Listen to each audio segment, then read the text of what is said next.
Hello students, मैं S.B.. Singh आपका अपने ऑनलाइन इकोनॉमिक्स क्लास में स्वागत करता हूं। आज आप पढ़ने जा रहे हैं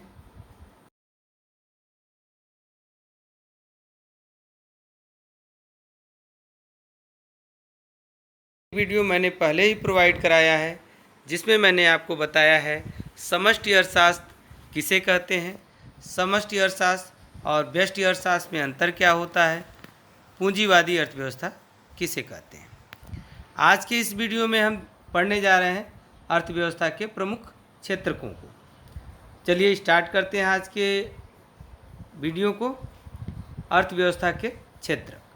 समष्टि अर्थशास्त्र की दृष्टि से अर्थव्यवस्था के 4 प्रमुख क्षेत्रक हैं। सबसे पहला जो क्षेत्रक होता है वह है परिवार क्षेत्र। इसमें वस्तुओं तथा सेवाओं के उपभोक्ताओं को सम्मिलित किया जाता है। परिवार या घरेलू क्षेत्र उत्पादन के कारकों का स्वामी होता है,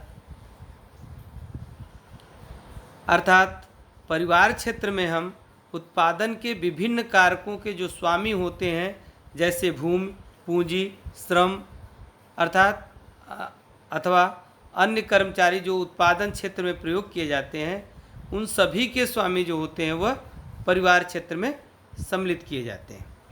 सेकंड हमारा है फर्म या उत्पादक क्षेत्र। फर्म जो होती है वह उत्पादन की जो इकाई होती है उसे हम क्या कहते हैं, फर्म कहते हैं।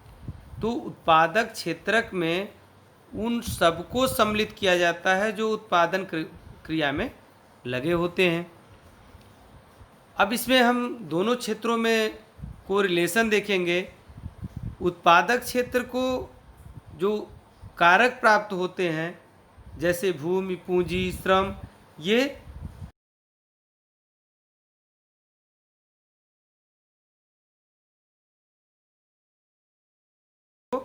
आय प्रदान करता है। जैसे भूमि के प्रयोग के बदले में लगान देता है, पूंजी के प्रयोग के बदले में ब्याज देता है, श्रम के प्रयोग के बदले में मजदूरी देता है।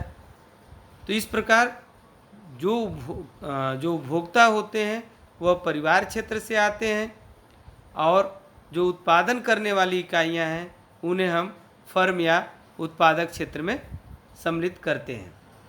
तीसरा हमारा है सरकारी क्षेत्र।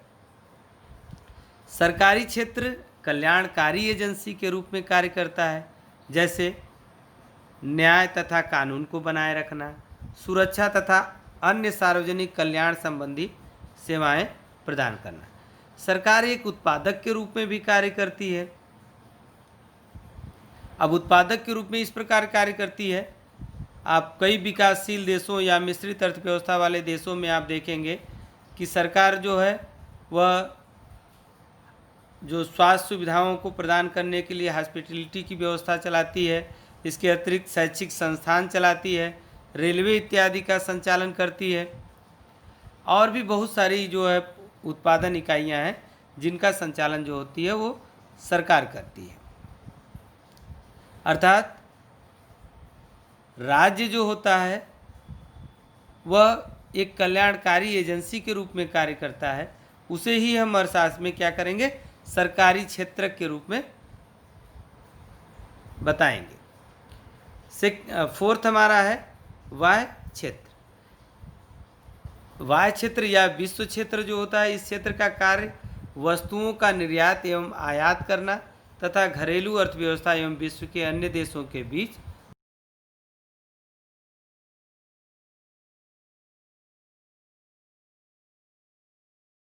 से हम क्या कहते हैं, आयात कहते हैं।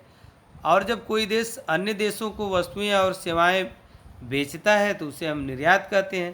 तो इस आयात और निर्यात करने की जो प्रक्रिया है वह वाह्य क्षेत्र के अंतर्गत आती है। तो आयात निर्यात के अतिरिक्त जो है इस क्षेत्र में जो विश्व के अन्य देशों के बीच जो पूंजी प्रवाह होता है उसको भी हम सम्मिलित करते हैं। पूंजी प्रवाह का तात्पर्य है एक देश से दूसरे देश में पूंजी का आना और जाना। अब हम देखेंगे अर्थव्यवस्था में उत्पादित वस्तुओं के प्रकार, अर्थात जो अर्थव्यवस्था में जो वस्तुएं होती हैं वो कितने प्रकार की होती हैं।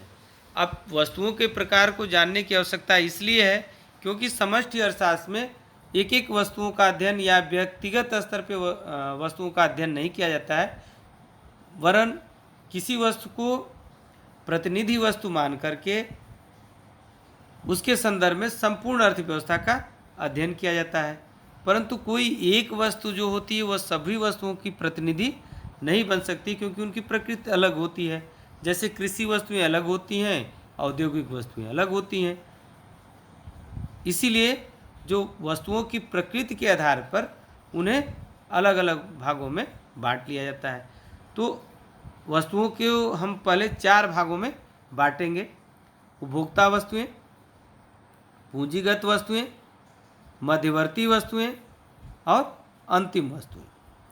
तो हम सबसे पहले स्टार्ट करते हैं, उपभोक्ता वस्तुएं किसे कहेंगे।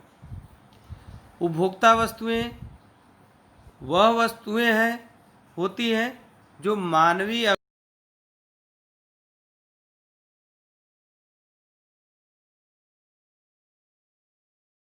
उपभोक्ता वस्तुएं मानते हैं जो मानवीय आवश्यकताओं को प्रत्यक्ष रूप से संतुष्ट करती हैं। ये उपभोक्ता वस्तुएं भी 4 प्रकार की होती हैं। टिकाऊ वस्तुएं। टिकाऊ वस्तुएं ऐसी उपभोक्ता वस्तुएं हैं जो उपभोग के दौरान शीघ्र नष्ट नहीं होती हैं, वरन इनका प्रयोग कई वर्षों तक होता है। जैसे टीवी है, कार है, बेड है, घर है इत्यादि। अब हम देखते हैं अर्ध टिकाऊ वस्तुएं क्या होती हैं। टिकाऊ वस्तुओं को आपने देखा कि यह लगातार कई वर्षों तक चलती हैं। ये 10-20 वर्षों तक भी हो सकता है। कुछ ऐसी वस्तुएं हैं जो 100 वर्षों तक भी चलती हैं। अर्ध टिकाऊ वस्तुएं क्या होती हैं, 1 या 2 साल तक चलती हैं। तो अर्ध टिकाऊ वस्तुएं ऐसी वस्तुएं हैं जो उपभोग के दौरान शीघ्र नष्ट तो नहीं होती, परंतु इनका प्रयोग बहुत लंबे समय तक नहीं किया जा सकता। जैसे कपड़े, ग्रोसरी इत्यादि। कपड़े इत्यादि हैं, आप जानते हैं कि इनका प्रयोग हम बहुत लंबे समय तक नहीं कर सकते हैं। यह 2 या 4 सालों तक इनका प्रयोग किया जा सकता है। इसी तरह कुछ ग्रोसरी होते हैं या फिर चीनी मिट्टी इत्यादि के जो बर्तन होते हैं, ये सब किस में आते हैं, अर्ध टिकाऊ वस्तुओं के अंतर्गत आते हैं। बहुत सारी इलेक्ट्रॉनिक वस्तुएं होती हैं, ये भी किस में आती हैं, अर्ध टिकाऊ वस्तुएं में आती हैं, क्योंकि इनका भी कार्यकाल 1 या 2 वर्ष तक होता है। थर्ड हम देखते हैं गैर टिकाऊ वस्तुएं। गैर टिकाऊ वस्तुएं कौन सी होती हैं? ऐसी उपभोक्ता वस्तुएं जिनका प्रयोग केवल एक ही बार किया जाता है, जैसे दूध, मिठाई तथा अन्य खाद्य पदार्थ।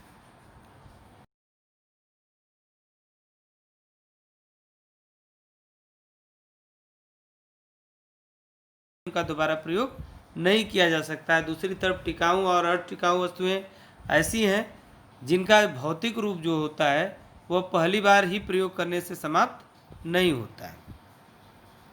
अब हम देखते हैं कि पूंजीवादी वस्तुएं पूंजीगत वस्तुएं कौन कौन सी हैं,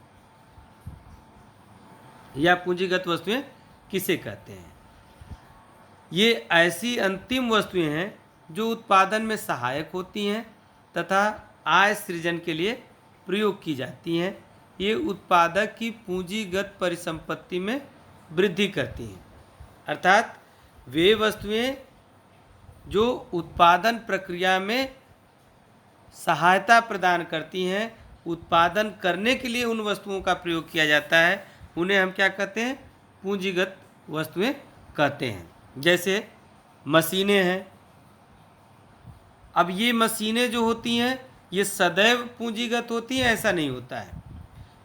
जैसे अगर किसी मशीन का प्रयोग आप अपने प्रयोग के लिए करते हैं, अपने प्रत्यक्ष संतुष्टि के लिए करते हैं, तो वह पूंजीगत वस्तु नहीं होगी। परंतु यदि इसी मशीन का प्रयोग आप लाभ कमाने के लिए करते हैं, उत्पादन करने के लिए करते हैं, तो उसे हम क्या कहेंगे, पूंजीगत वस्तुएं कहेंगे। अब यहाँ पर आपने अंतिम वस्तुएं शब्द इस्तेमाल किया है, तो देखते हैं कि अंतिम वस्तुएं किसे कहते हैं। अंतिम वस्तुएं वे वस्तुएं जो उपभोग व निवेश के लिए उपलब्ध होती हैं, ये पुनर्विक्रय या मूल्यवर्धन के लिए नहीं होती हैं। उपभोक्ता द्वारा उपयोग की गई सभी वस्तुएं व सेवाएं अंतिम वस्तुएं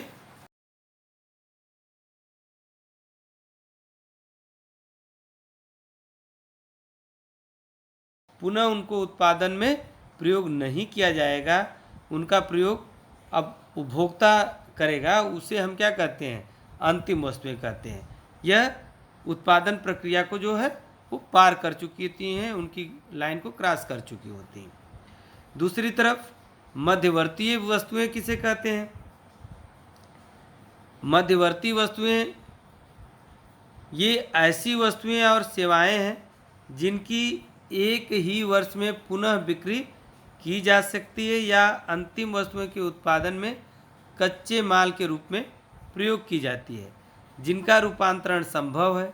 ये प्रत्यक्ष रूप से मानव आवश्यकताओं की पूर्ति नहीं करती हैं।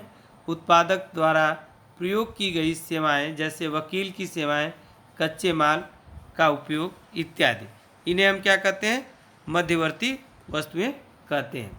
अर्थात ऐसी वस्तुएं जिनका प्रयोग पुनः उत्पादन प्रक्रिया में किया जाता है या कच्चे माल के रूप में प्रयोग की जाती हैं उत्पादन प्रक्रिया में, उन्हें हम क्या कहते हैं, मध्यवर्ती वस्तुएं कहते हैं।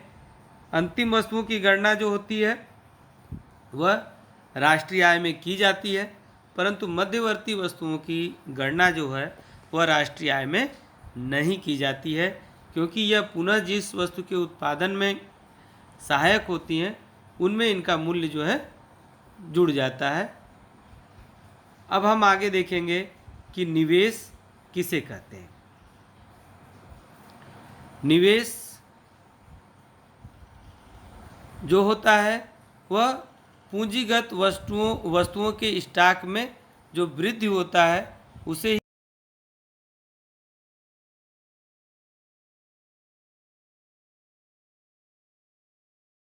स्टॉक में वृद्धि करना ही निवेश कहलाता है। इसे विनियोग भी कहते हैं। आज का वीडियो हम यहीं समाप्त करते हैं। अब हम नेक्स्ट वीडियो में नेक्स्ट चैप्टर को स्टार्ट कर देंगे। ओके, धन्यवाद।